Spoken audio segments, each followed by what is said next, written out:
Morning students. जैसा कल हमारा जो टॉपिक चल रहा था योजनाओं के प्रकार, जिसमें हमने पढ़ा था एकल प्रयोग और स्थायी योजना, उससे आगे पढ़ा था उद्देश्य और व्यूह रचना। आज का टॉपिक है नीति, पॉलिसी। अब इसे विस्तार पूर्वक पढ़ते हैं।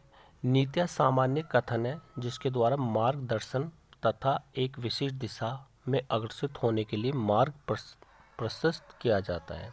देखो उन्होंने बताया है कि नीतियाँ सामान्य कथन है जिसके द्वारा मार्गदर्शन, यानी हमें क्या होता है, एक मार्गदर्शन मिलता है एक विशेष दिशा में अग्रसित, यानी एक विशेष दिशा में आगे चलने के लिए रास्ता मिलता है। कैसे? नीतियाँ से।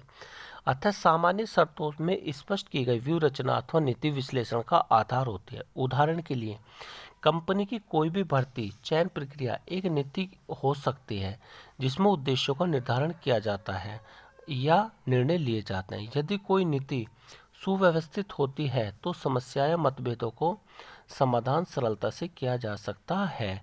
निसंदेह नीतियाँ किसी विशिष्ट समाज अथवा अव्यवस्था के लिए सामान्य प्रतिक्रिया है। देखो इन्होंने आगे चल के इसमें और बता रहा है कि कंपनियां की बड़ी से छोटी नीतियां तक प्रत्येक स्तर पर प्रत्येक विभाग द्वारा नीतियां होती हैं। देखो प्रत्येक स्तर पर प्रत्येक विभाग की नीतियां होती हैं। बड़ी नीतियां ग्राहकों को प्रतियोगिता आदि की जानकारी हेतु होती है, जबकि छोटी नीतियां आंतरिक जगत के लिए होती है जिसके द्वारा अंतर्गत सूक्ष्म विवरण दिए हुए होते हैं, परंतु दूसरों को सूचना देने का कुछ आधार होना चाहिए। नीतियों द्वारा विस्तृत प्रचलन की व्याख्या की जाती है जिसमें प्रबंधक कार्य कर सकते हैं। प्रबंधक नीतियों को अपनाने और निर्वचन हेतु प्रयोग कर सकते हैं। उदाहरण के लिए क्रय नीति में लिए गए निर्णय माल के निर्माण अथवा क्रय के रूप में हो सकते हैं, यानी क्रय के संबंध में क्या होगी, माल के संबंध में होगी या उससे क्रय के रूप में हो सकते हैं, माल के निर्माण अथवा क्रय के रूप में हो सकते हैं।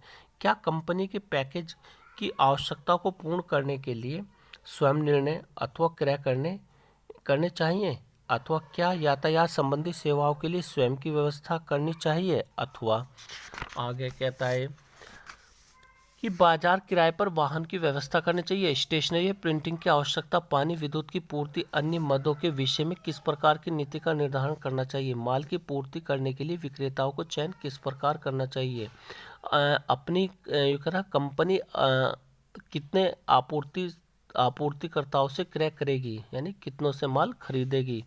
आपूर्तिकर्ताओं को चयन किस प्रकार होगा, अतः कंपनी की क्रय नीति। इन सभी प्रश्नों का उत्तर होगी।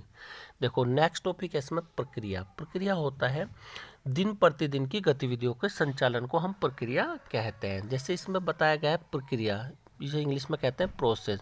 प्रक्रिया से अभिप्राय दिन प्रतिदिन की गतिविधियों के संचालन से है।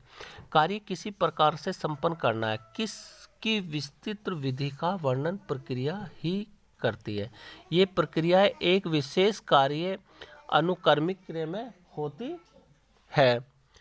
जैसे उत्पादन में पूर्व माल की मंगवाने का कोई जो करा, देखो यहाँ पे फिर दोबारा से पढ़ते हैं कि जैसे उत्पादन में पूर्व माल को मंगवाने की कोई प्रक्रिया हो सकती है। विशिष्ट परिस्थितियों में प्रक्रियाओं के चुनाव के विशेष ढंग है। वे सामान्य तौर पर आंतरिक लोगों के अनुसरण हेतु होते हैं। कार्य को जो करता है या कार्य का क्रम सामान्यतः पहले से निर्धारित लक्ष्यों की प्राप्ति के लिए नीति का दबाव ही होता है। अतः नीतियाँ एवं प्रक्रिया दोनों एक दूसरे से संबंधित है। प्रक्रिया से तात्पर्य विस्तृत नीतिगत ढांचे के अंतर्गत कार्य करने से है। नेक्स्ट टॉपिक है इसमें विधि यानी मेथड। देखो हर एक कार्य करने के लिए हर एक अलग तरह का मेथड अपनाते हैं हम, विधि मेथड्स। अब देखते हैं इसमें क्या कह रहा है। विधि द्वारा उन निर्धारित तरीकों या व्यवहारों को उपलब्ध कराया जाता है जिसके माध्यम से उद्देश्य अनुसार एक कार्य निष्पादन किया जाता है। प्राय विधि प्रक्रिया एक चरण के एक घटक को निपटती है। यह स्पष्ट करती है कि उक्त चरण को किस प्रकार से निष्पादित करना है। अतः विधि प्रत्येक कार्य के लिए भिन्न भिन्न हो सकती है। देखो कितना मेन पॉइंट है कि विधि जो है प्रत्येक कार्य के लिए अलग अलग हो सकती है। उपयुक्त विधि का चुनाव समय, धन व प्रयत्न को बचाता है। तथा क्षमता में वृद्धि करता है। कर्मचारियों में प्रशिक्षण व पर्यवेक्षक में प्रबंधक स्तर को प्रदान करने के लिए भिन्न भिन्न विधियों को अपनाया जा सकता है। उदाहरण के लिए उच्च स्तर के प्रबंधकीय अभिमुखीकरण, व्याख्यान और संगोष्ठी कार्यक्रम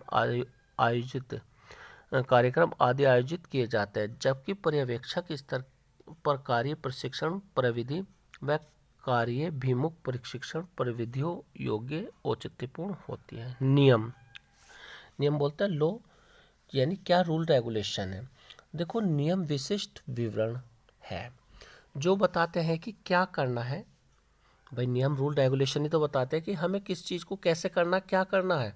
नियम किस प्रकार की बुद्धिमत्ता का या लचीलेपन की अनुमति प्रदान नहीं करते, यानी नियम के अंदर लचीलापन तो होता ही नहीं बेटा।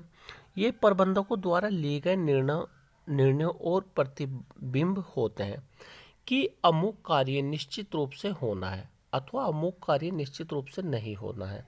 इस नियम सबसे आसान योजनाएं होती हैं, क्योंकि इसमें न तो कोई परिवर्तन होता है और न ही कोई इसमें समझौता, जब तक कि किसी प्रकार की नीति से संबंधित निर्णय न लिया जाए। इसका नेक्स्ट टॉपिक है कार्यक्रम प्रोग्राम। देखो, प्रोग्राम एक परियोजना के विषय में कार्यक्रम विस्तृत विवरण होते हैं जो आवश्यक नीति, उद्देश्य, नियम और कार्यविधि, कार्यों और मानवीय व भौतिक संसाधनों तथा किसी कार्य करने के बजट की रूपरेखा बनाते हैं। यानी क्या कह रहा, कार्यक्रम होता है किसी भी उद्देश्य, नियम, कार्यविधि या कार्यों को मानवीय भौतिक संसाधनों तथा किसी कार्य करने के लिए बजट की रूपरेखा बनाते हैं, उससे क्या कहते हैं, कार्यक्रम या प्रोग्राम। कार्यक्रम के अंतर्गत संगठन की सभी क्रियाएं, नीतियां शामिल होती हैं कि वे व्यवसाय की कुल योजनाओं में कैसे सहयोग करेंगे। छोटी से छोटी कार्यविधि, नियम व बजट की गणना विस्तृत नीतिगत ढांचे के अंतर्गत की जाती है। इसका नेक्स्ट टॉपिक है बेटा बजट। बजट होता है किसी भी कार्य को करने से पहले उसके बारे में संख्यात्मक मदों का व्यवस्थित करना बजट कहलाता है। बजट से आज से पहले से अनुमानित परिणामों की संख्यात्मक मदों के रूप में व्यक्त करने से। बजट एक ऐसी योजना है जो भविष्य में संबंधित तथ्यों या संख्याओं को परिभाषित करती है। उदाहरण के लिए किसी भी बजट द्वारा किसी विशेष माह हेतु विभिन्न उत्पादों की बिक्री का पूर्वानुमान लगाया जाता है।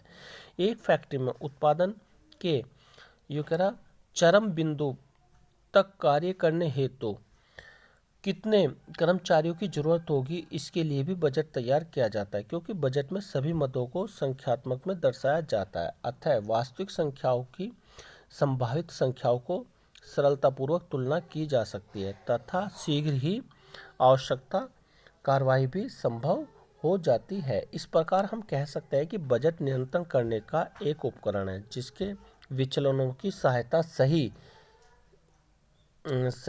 किया जा सकता है, परंतु बजट बनाना स्वयं में पूर्वानुमान लगाना है अथवा स्पष्ट नियोजन ही है। यानी बजट को क्या बताया, नियोजन। बजट विभिन्न सामान्य मदों में नियोजन